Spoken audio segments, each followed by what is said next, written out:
2 o'clock, November 14th, 2023. I'm James Melton, Chief Ambassador of the Mars Society, and this is the Mars Society Ambassador Program. We're going to be talking today about leadership and listening. Just a short time, but leadership and listening are critical ingredients in making your presentations as an ambassador. Now, all of leadership is an umbrella which covers areas like communication, listening, observation. It covers areas of charisma, etc. But we're just going to be talking about leadership and listening today. And with that, obviously, communication is one of the stronger elements. So communication with your people, communication with your spouses, communication with your clients, with your patients, communication with your team members. Let me say this. If there is no communication or if there's a communication breakdown, it will be the demise of your organization. The team members will either, they will rebel, they will resent, or they will disengage completely. It's only a matter of time. I've seen this happen before, and it's not a good thing. So let me give you a little pointer on the leadership secret. Back in the 50s and the 60s, we wanted leadership and space superiority. But what really got us off the launch pad was that little sphere, 23 inches in diameter, blinking around in orbit with its radio beams that Russia sent up called Sputnik. Boy, it sent shock waves into our thinking.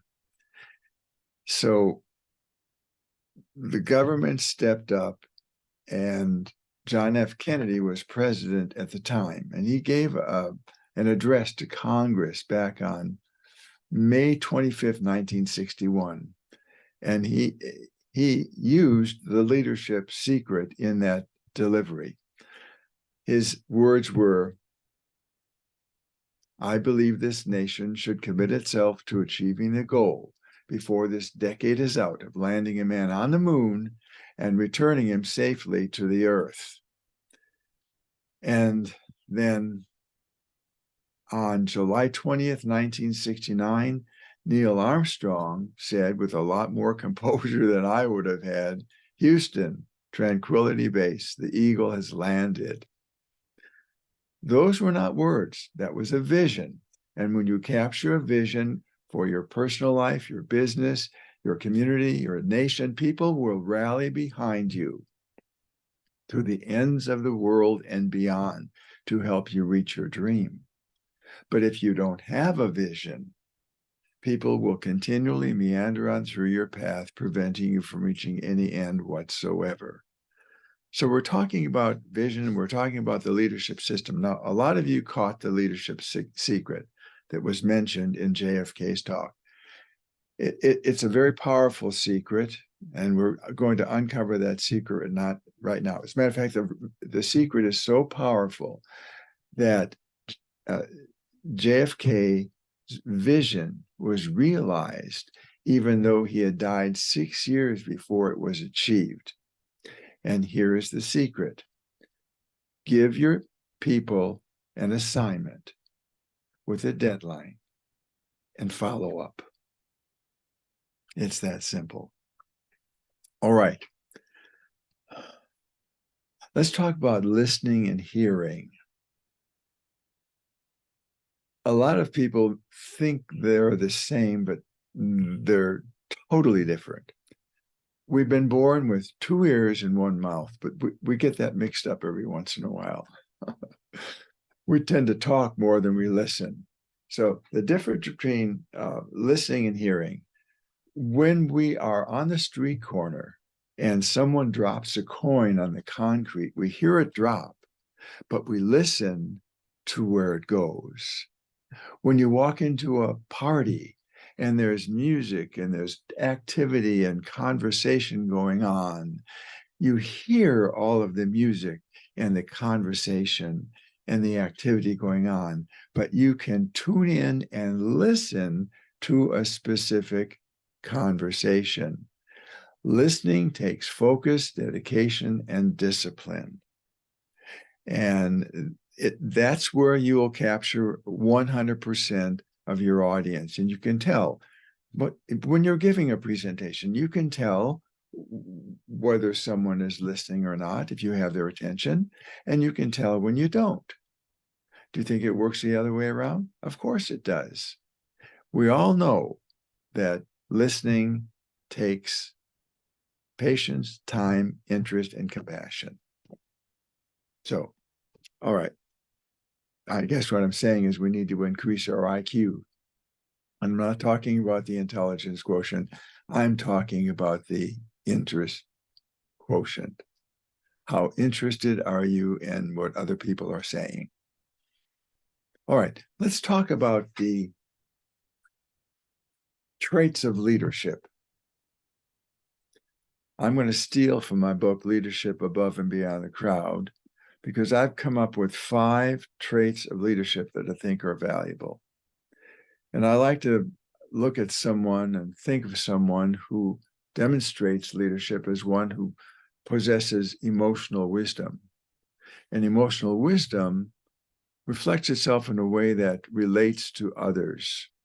So trait number one would be the ability to accept people as they are, not as one would like them to be.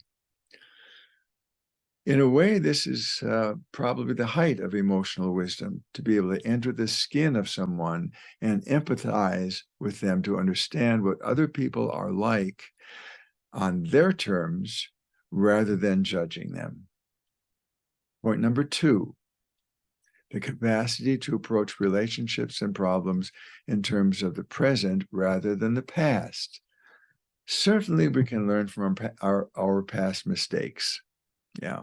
But using the present moment as a starting point to make fewer mistakes would seem more productive and considerably more psychologically sound than rehashing events of the past. Point number 3, the ability to treat those close to you with the same courteous attention that you would extend to strangers and casual acquaintances. This skill is most often obvious and lacking within our own families. Number 4, the ability to trust others even if the risk seems great. Now, to me, withholding trust is far too great a price to pay if it means not trusting anyone. I would rather risk deception, disappointment, or even failure than to take it for granted that everyone cannot be trusted. What we can do is we can incorporate the leadership secret. Give your people an assignment, give them a deadline, and follow up. All right. Lastly, number 5, the ability to do it without constant approval and recognition from others, particularly in a work situation. Now, the need for constant approval can be harmful and even counterproductive. The emotionally wise leader realizes that the quality of work will suffer when undue emphasis is placed on always being the good guy. The mere fact of being a leader that means that you need to take risks, and risks by their very nature cannot always be accepted by everyone. It's a challenge. Those are 5 points to consider as traits of leadership.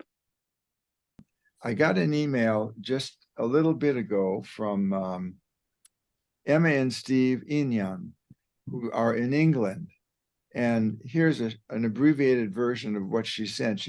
She and Steve are occupied right now. I think it's about 10:15 at night, their time, and they're at a I think a banquet or something of that sort.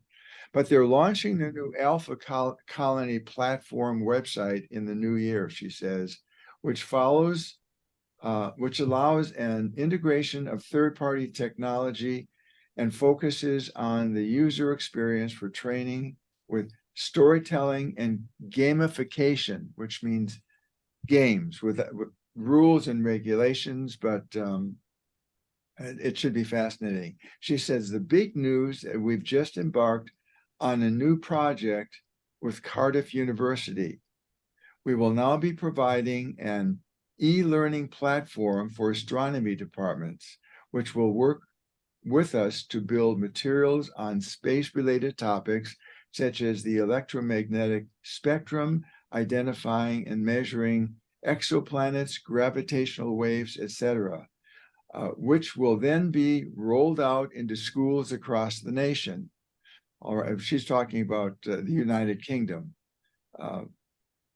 More on this to follow as we develop it over the coming weeks. So that's what she's up to. All right, now before we move further and bring Jonas onto the platform, he's over at the Thunderbird Global University in Arizona. Your thoughts on leadership? I threw out some ideas pretty quickly there.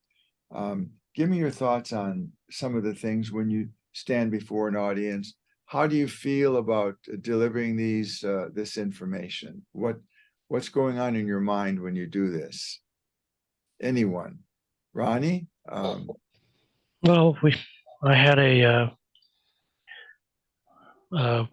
monthly meeting after I got back from the convention, and I did a big slideshow, and I was very enthusiastic, but I was a little upset about the attendance. Okay. And like you said, I took chances, and I sent out an email saying very disappointed. I would expect some professionalism to tell me they weren't going to make it, even though they told me they were going to make it like 2 weeks before, so. Yes. And my email wasn't received by all, and I had a couple of members drop out. But, I'll just have to find some newer members that are more enthusiastic about doing this. Sure. Yeah. How many members are in your chapter right now? Well, we're probably kind of new. There's like 24 of us. Okay, that's So a good amount. we're getting there. Yeah, it takes time, and you have the attrition rate too, where they get in, they get out, and then they get out of the way. So Right.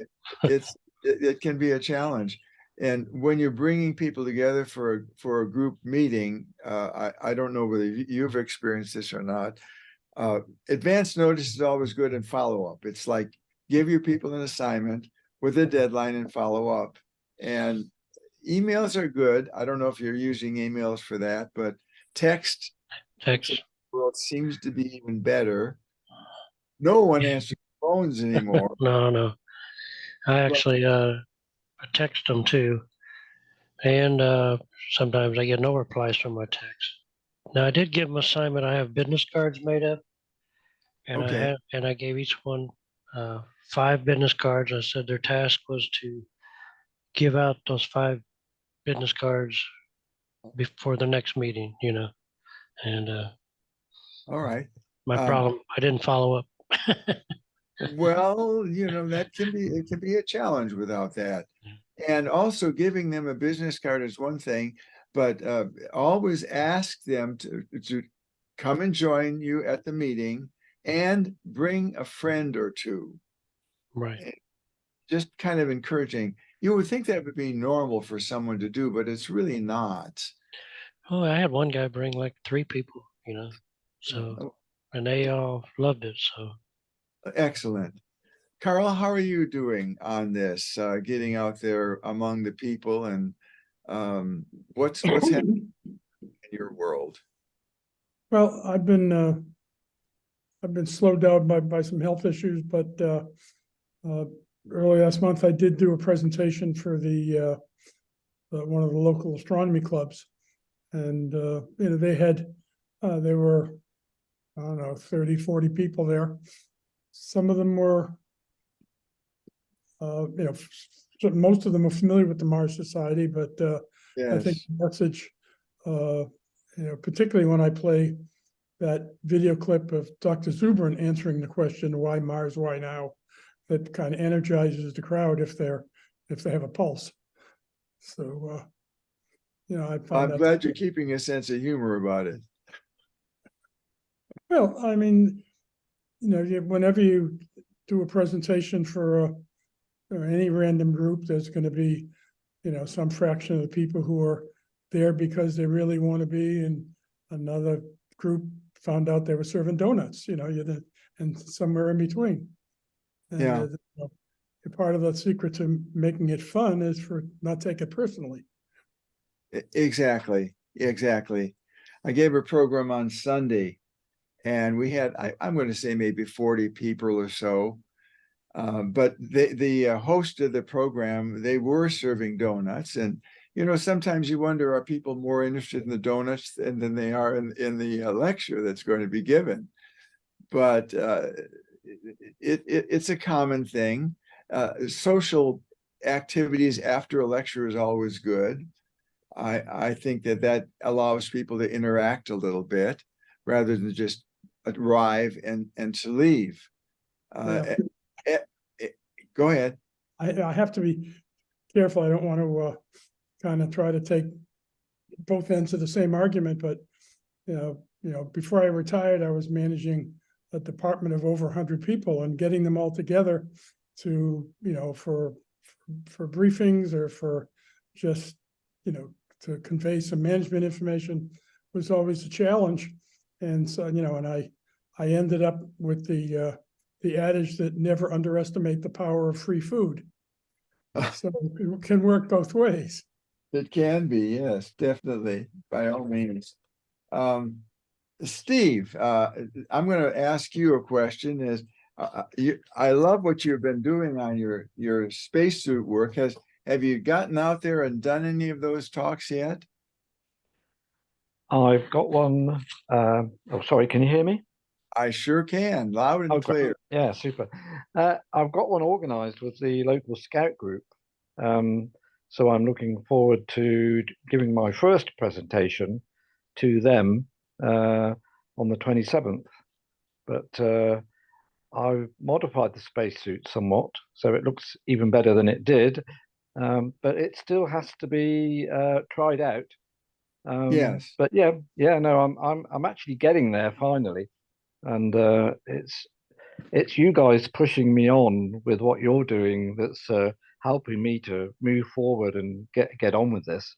Well, good. It's trying to live a normal life at the same time as trying to do all this as well. Sometimes it's just a little bit gets a bit too hectic sometimes, but I'm getting there. Looking forward to it. And Steve, thank you for your work on that. I really appreciate that. We can learn from everyone. That's why we have these meetings. So I would really enjoy knowing more, Steve, what happens at your event, how the new spacesuit works out, etc. So Okay. do I'll keep you informed. Yeah. Please do. Welcome,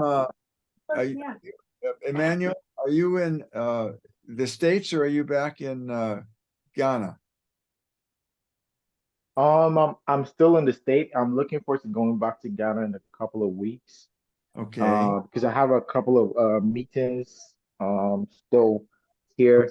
But yeah, I came back from LA like weeks ago. Went to see Ambassador Roger, and it was a good time in LA. Was it Yeah, productive? sorry, it was really productive. Wonderful. Yeah, we went to some space museums. We talked to a couple of people about the Mars Society, and yeah, we're looking forward to. And we did fundraising for books for my mobile library I'll be doing back on the continent. So yeah, but I'm gonna be here for a couple of weeks, and maybe hopefully be here till December or leave like in a couple of weeks time because I have two events in Seattle in December. So I'm waiting for that. Yeah, but it was a great time with Roger. Oh, you've had some events in Seattle. That's great. Yep. All right. And now you've got quite a group over there in West Africa, don't you? You've got about 50 people or so.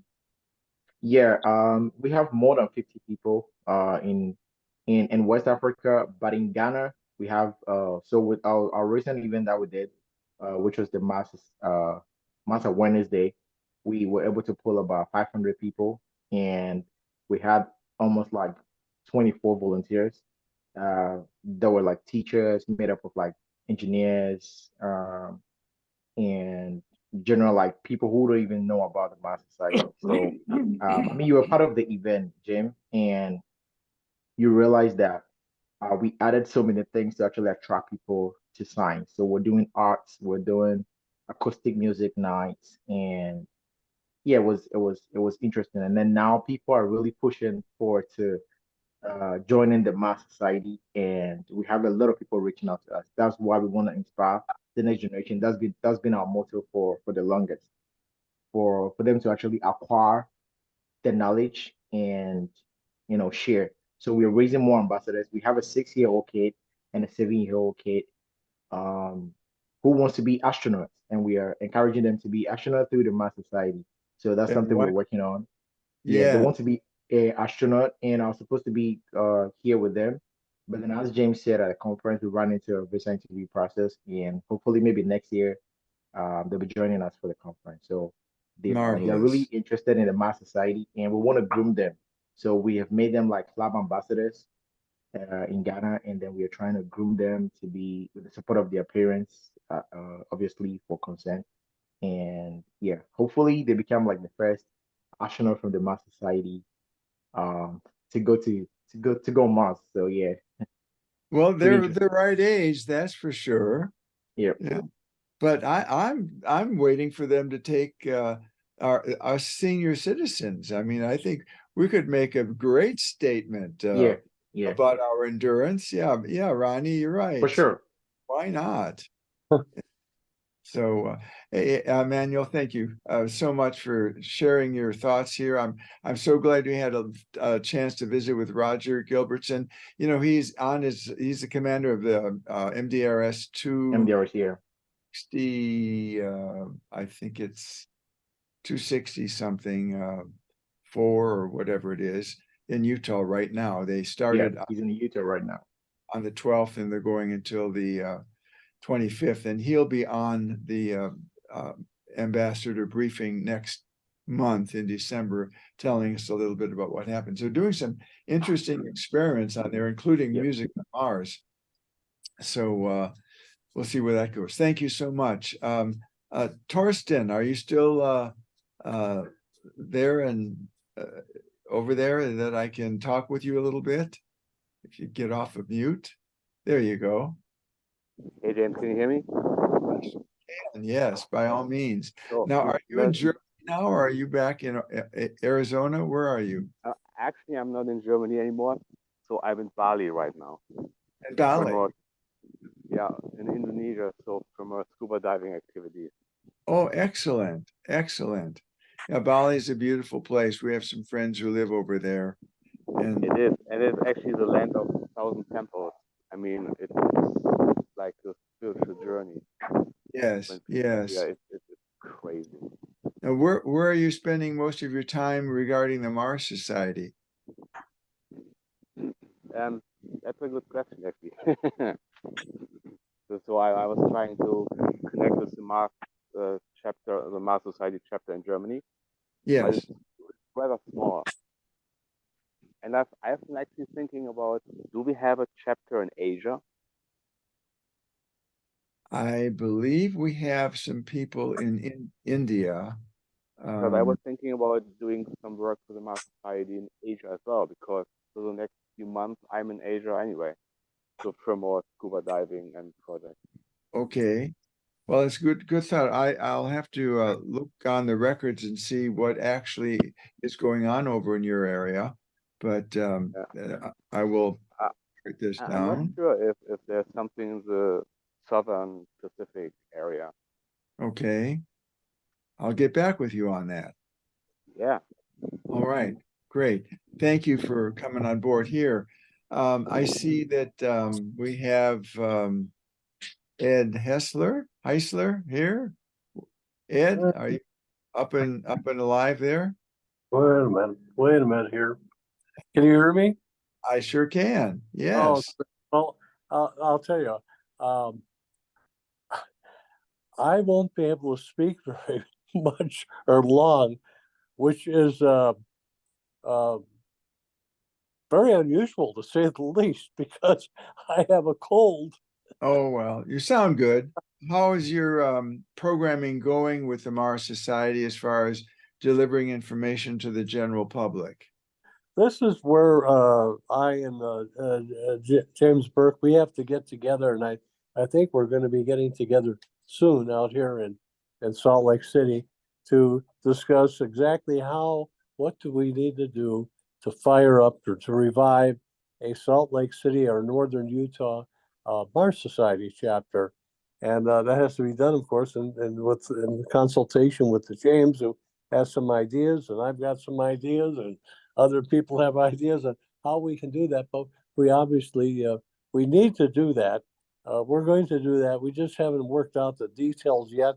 And I'm hopeful that we can get fired up, really rolling here soon after the first of the year. But right now we're basically inactive here in Northern Utah. And of course that has to change. And as soon as I have something to report on that, I'll of course do that here at one of the ambassadors meetings. But right Thank now you. we're kind of in a holding pattern right now. That's okay. That's all right. At least you're alive and you're doing your thing. I know you did a lot of the Star Trek convention, and how are you doing on pulling people's interest for the convention coming up in Seattle, the mini convention? Well, that's another thing we have to take up, James and I.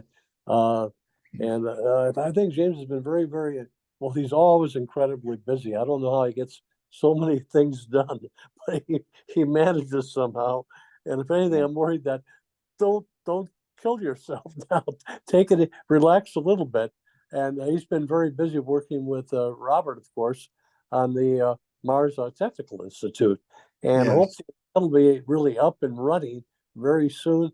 I think their target is around in January, and once we get that rolling really well, and then get the kind of seed money we need to build the institute, to begin building the institute, then James will have time to spend on many other projects, which he's doing his best to work on. But so that's the thing. I think we have to get over the hump January 1st, and then we can start rolling on these things, and with the help of James. Thank you for being on anyway.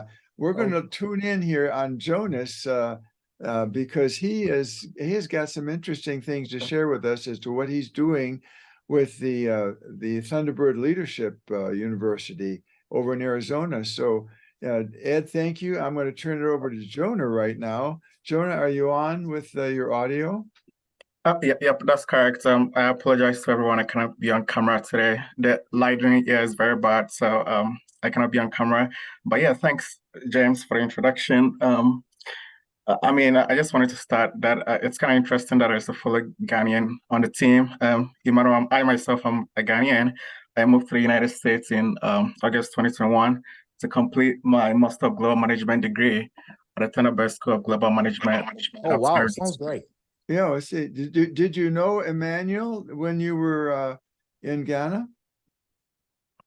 No, actually, Ghana is quite large, about 30 million population, so it's increasingly growing. And I don't think we've ever met. This is the first time I'm actually getting to hear Emmanuel speak, so that is very interesting. I'll definitely connect with you, Emmanuel, and I'll stay in touch if there's any way we can partner to execute some initiatives in Ghana. We can explore that. Yes, sure, that was great. I was in Arizona for the Mars Society convention, and I didn't know you were in Arizona. We could have linked that, but we'll definitely link up. I'm gonna text you right away. But yeah, it's exciting to meet you. So yeah, Karina, I'm super excited to hear what you have to share. Yeah, likewise, it's a pleasure, and I'll stay in touch. Well, I know Dr. Melton, you briefly talked about this initiative, but honestly, I was thinking about how to, update the team, and I think maybe providing more like a comprehensive overview would be a way to paint the bigger picture here. And so I thought maybe it would be better to start from the beginning. As I was saying, I moved to the United States in August 2021. COVID hit. I was supposed to come in 2020, but visa acquisition was an issue. Not until 2021 it was possible for me to come to complete my Master of Global Management degree in Global Business at the Tanner School of Global Management at ASU. And during my 1 year in person, I remember attending one of Dr. Greg Autry's space classes, where he invited Kevin O'Connor, the former director of Office of the Space Commerce. And honestly, I would say that is when, things really begin to kick off for me as far as seriously exploring the space sector is concerned. And I mean, when I was a kid, I remember telling my childhood friends, one day go to space. So the passion has always been there, but not until I attended that class where Kevin O'Connor was there that things really began becoming serious. Not long after that lecture, I met with the project manager at the Luminosity Lab at Arizona State University to discuss a project to tackle space debris. But frankly speaking, it was a huge project. I think it was beyond our capacity. Last time when I was at Thunderbird Rubin Roundtable, Ambassador Barbara Barrett was there talking about how the Space Force is putting together an action plan to tackle that. And I mean, that did not take off personally, but I'm glad I was able to learn that something is being done about it. I went on to participate in high-level strategic workshop for integrating space into the Arizona economy through the Interplanetary Initiative at ASU. Little did I know that Greg is actually connected to the Mars Society and would host this year's 26th Annual International Mars Society Convention at ASU. I was not able to attend in person. I attended virtually from home. But yeah, during my master's program, that is when I applied to join the ambassadorship program. I remember meeting with you, Dr. Melton, in September 2022 to discuss my ambassador plans. And that is for the first time when I shared that I have this plan of, establishing a Mars Society chapter at Thunderbird. And my point was even to kind of target the universities, because I think in the first ambassador briefing where Dr. Zubrin spoke, he said, you never know what kind of inspiration, what that will lead to. You may have a talk to students, and next time they are on a board of a big company that can make things happen. So that was very huge to me, and I would say that is kind of what really inspired this project. I myself, I'm a business professional currently in the middle of launching a Web3 fintech startup while forming the Mars Society Thunderbird chapter in fulfillment of my ambassador plan. So it is happening, and it's very exciting. It's been a very rewarding journey. I know it's been over a year since we discussed that in September 2022. But yeah, it's also something that is kind of very keen to my heart, because I'm an author. Published my first book in July this year. It's called Becoming a 21st Century Magician, a holistic and sustainable personal high performance model. It is the first volume of a book series, and the book series is intended to explore our interplay with the external environment on 4 levels: on a personal level, organizational level, global level, and cosmic level. So who knows, maybe one day I'll go to space, I like that. So just a brief background there, that there's some sort of correlation with this initiative and my ambassadorship as a whole. Fast forward a couple months ago, like I mentioned earlier, about a year after we talked about this, execution is in the pipeline, and we are almost there. As I'm speaking to you right now, the Mars Society Thunderbird chapter is currently being registered and will begin operations next semester. It will be student-led. We currently have 5 student officers that will be onboarded soon, and they'll be governed by an advisory board that will be composed of 3 alumni advisors, 2 faculty advisors, 1 staff advisor, and 1 representative from the Mars Society. And pretty much, I was a student leader throughout my MGM program at Thunderbird, so I kind of have a very good idea of how these student-led clubs operate. And I think James, you've been on the email correspondences with the Thunderbird student government. They advise that it'll be more appropriate to make it student-led, to provide that leadership opportunities for the students to gain some leadership skills while also running it within, because frankly speaking, the Thunderbird community is, the alumni population makes the larger part of the community, but at all times it is the students that make things happen. And that is why it's going to be student-led, but we would have alumni, faculty, staff on the advisory board, and they would guide the students on how to make things happen. And frankly speaking, this is a very critical component of the structure, because I know this whole meeting started with how we can drive engagement. And I mean, I've had the opportunity of leading, being a leader for quite some time, and it's that is always the hardest part, you know, engaging people on your team and you know, activities and keeping off that energy zeal they started with going. And I think this advisory board will serve that purpose, because student-led clubs on campuses, it's always challenging to keep that continuity and keep on that you know, zeal to make things happen. So that is the role, and that is the whole idea of having an advisory board and a student leadership team together to drive this initiative forward. I myself, I'll be serving on the alumni advisory board as alumni advisor. We currently have our students officers that will be onboarded soon. We are working to you know, invite, I mean, we have recommendations for the other advisors. I think James Burke recommended a couple alumni. We already have Greg Autry, which not surprisingly agreed to be the chapter's first faculty advisor. That's wonderful. He's spoken at the convention a couple of times. Yeah, I was kind of hooked on his speech, you know, during the last convention last month on this business of space. The dean is aware of this initiative. The students are excited, including the student government body, as I mentioned earlier. And everyone is just excited about this initiative, about, you know, creating that platform for people to participate in space. And in this case, specifically the Thunderbird community. And I must say that, you know, as a T-Bird myself and as a Mars Society ambassador, it is a huge honor to be involved in this noble initiative. And I'm pretty sure everyone will definitely hear about it when it launches next semester. But yeah, that is where we kind of work at with things as far as this initiative is concerned. And it's exciting and very promising. I'm very pleased to see this moving forward.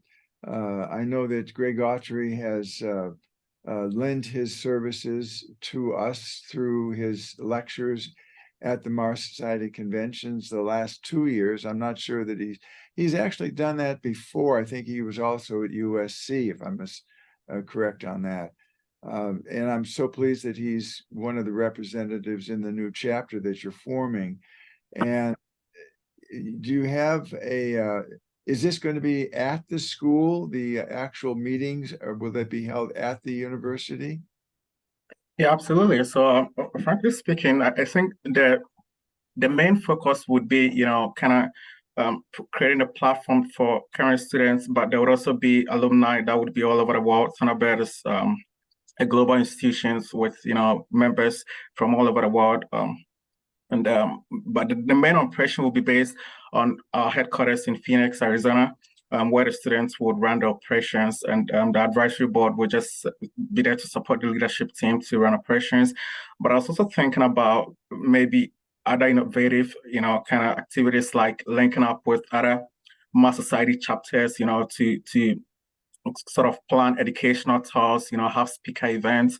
And I'm pretty sure this is something, I know we have an upcoming meeting where we'll be discussing chapter policies. And this is something I have in mind on the agenda for the meeting as far as activities is concerned, because we need something to keep the fire, you know, burning. And I think it's all about activities and engagements, in this case, speaker events, you know, educational tours, whatnot. Yes. Yeah.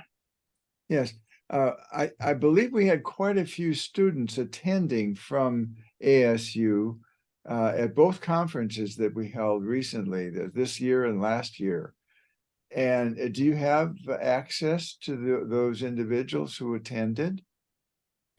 I'm pretty sure James Burke can provide a little bit of information on that, but I do know the larger ASU. So Thunderbird was an independent institution until 2015. I mean, I was a campus ambassador, so I know a little bit about our history. Right. But we try to independently, kind of run on our own in as much as part of ASU. It's considered as a unit of ASU's knowledge enterprise. Because I'm pretty sure ASU as a community has their own kind of space platforms like the interplanetary initiatives and other. I'm kind of messing now, but the point is to serve the Tenabek community, but of course it'll be open to the larger ASU community. Excellent. Well, I commend you for taking this under your belt and moving that forward. It takes a bit to do it, but the coordination skills involved in starting a chapter are not that hard. It's just persistence is what it takes. So thank you, Jonas, for your participation here. I'll tell you, you're doing quite a thing for all of us, and I know you'll be the beneficiary. We can never give without getting back. So I think you need a round of applause for this. And you've been on this venture for quite a while. I know. There you go. Ronnie's giving you a round of applause, and so am I. Thank you. I mean, Frank, that's why I wanted to give a brief background there. That it is a passion. It is a volunteer opportunity, but also it is about a goal, and the goal of the ambassadorship program is to raise public awareness of us settling on the red planet. And I think one way or the other, this is kind of contributing to that mission. And it is the passion that matters, and how we can advance that mission. And I must say, it is an honor. On to Mars. Yes, on to Mars. Exactly. All right. Thank you. And I know that we all give you our support. And I know Emmanuel will be in touch with you as well. I think making these connections is wonderful. We have two ambassadors, young ladies in Florida, in Melbourne, Florida, going to Florida Technology Institute. And they met and became friends because they both are ambassadors for the Mars Society. Alita is from Dubai, and Ginger, I believe, is from the West Coast somewhere, but they are now living in Florida, and they became friends because of the Mars Society Ambassador Program. Interesting how we all connect. That's wonderful. Thoughts from everyone here on your chapters, your process of doing and putting on programs. This is an open platform right now. So let me hear from you just a little bit, what's on your mind. We'll take another few minutes for that, and we'll wrap it up for the day. Ronnie. Yeah, I actually loved going to the convention. I got re-energized with some ideas. I know Kent, was it Nerbergerl? Is that his name? Oh, sure, yes. Yeah, he actually took Good me man. into a like a private room and had me put on the visors, simulating Okay. being an MDRS, and he showed me how to use it. So as soon as when the Comic-Con convention comes after Christmas, I'm gonna give me a visor and I'm gonna set up at the Comic-Con and get people to test it. So I'm gonna practice it extensively before I set it up, of course. But Yes. that's just one of the things that I'm looking forward to doing this coming year. Now, was this the virtual reality program, that 3D program that James Burke is working on? Yes, that's the one. Yeah. Okay, excellent. Yeah, that's coming along very well. I think it's I'm really stoked on the MTI, Mars Technology Institute. I think that's going to be I think it's probably one of the more aggressive ventures that the Mars Society has ever undertaken. And I can see this going gangbusters with research. And I'm glad they're focusing specifically on the biochemistry of the foods and the making food, spirulina and whatever it might be, and taking those actual results that they can just pick up and place on Mars. And of course, I believe that everything that they develop will be equally usable on Earth. So that's always a benefit for spinoff. Another thing, of course, will be medical. 90+% of our spinoff technology for our space program is in the medical field. I mean, you walk into any hospital on the planet, and just about any switch you flip or button you push has its traced back to spinoff technology for the space program. So there's a lot we will learn from the Mars Technology Institute. I know Dr. Zubrin mentioned that anything created at the Technology Institute could be patented by the Mars Society, you know, Yeah, which, well, which would probably generate revenue. exactly, and that would be the Mars Laboratory Institute, MLI, which is the corporation that's being formed that would be adjunct to the MTI. So it's a wonderful way they're coordinating that. Very Yep. solid, and they're actually getting other organizations to function to create ideas and do research on energy power and nuclear energy, etc. And that's a good thing as well. So they're just focusing, Mars Society is just focusing mainly on the biotech, which I think is great.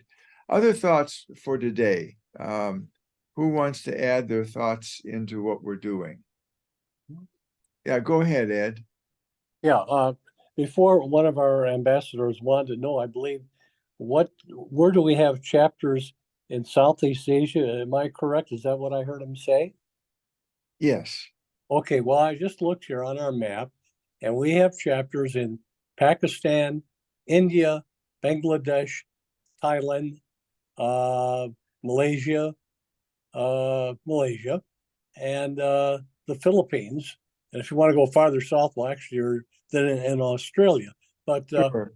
if he goes to the Mars Society, our general website, and looks under chapters, he can see where we have chapters around the world. Some are very active, some are new. So I can't guarantee that these are all really up and running, big, huge chapters like we're building in a couple of African nations now. So we do have chapters, at least Facebook pages for those nations. Sure. Nasir Rizwan is in Pakistan. Okay. And he's very active in giving programs. He's gathering his community together. As a matter of fact, he actually sends me videos on some of the things that he's doing. So he's dealing with both children's programs and adults. So he's doing quite a good job on that. So thank you for doing that. Okay. I just wanted to say hello to Ron. Hey, that's my Waymo taxi buddy there. Oh, yeah, good. those were great. That was really We great. both rode the autonomous taxi while we were in. I took it on the last day, on my last ride. I went over to a different hotel to see a few members, including James Burke. And on the way to the pool, they're on one side of the pool and waving at me, and I'm waving and not looking where I'm stepping. And I fell, and I tore my what do you call it now? Oh yes. Oh my gosh. So Oh, you had that no. challenge, but how's your shoulder doing? Well, it still hurts Without it's like going hell, but I'm doing my exercises, well, one day a week over at the orthopedic specialty hospital with a trainer there, and Yeah. then 6 nights at home. And then in January, they're probably going to do an MRI on it and then see if I'm eligible to have surgery on it. But I got that. And then a few days ago, I caught this cold. So Yeah. I'm in great shape. Well, I thanks. wish. I'm so glad James Burke was there to help you out a little bit. I'm glad it happened at the end rather than the Oh, beginning. yes. I was already packed. I had everything packed, fortunately. And Yes. then I got scooted around at both airports in Phoenix and then here in Salt Lake on on a wheelchair by staff, which really helped. Otherwise, I'd still be stuck in Phoenix. Yes. Well, we're glad to have you back, Ed. Thank you. Yeah. Well, I'm working my way back. I'm working. Good. I'm not back. I'm not at 100%, but I certainly expect to be there. Certainly in January, because right Yes. now, well, what are you going to do? That's life. Yes. Do All the right. best. That's Yes. it.